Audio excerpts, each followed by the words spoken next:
వాళ్ళ పాపం ఒక అమ్మాయి వచ్చింది, 18-19 సంవత్సరాల అమ్మాయి.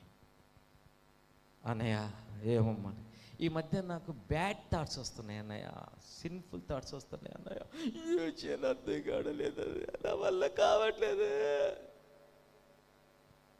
వస్తున్నాయా? నువ్వు మెంటల్గా హెల్తీగా ఉన్నావు, రాకపోతే నువ్వు మెంటల్గా హెల్తీగా లేవు. 18-19 సంవత్సరాల అమ్మాయి వస్తేనే నువ్వు మెంటల్గా హెల్తీగా ఉన్నావు. నేను చెప్తాను, వినండి, నన్ను వాస్తవం అది.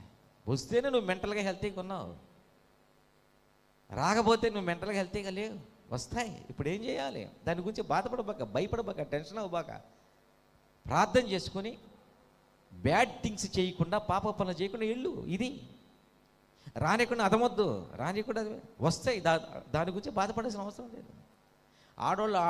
ఆడోళ్ళు మగవాళ్ళు అయిపోతున్నారు. అట్లా చంపేసి ఏదో తప్పు చేస్తారు.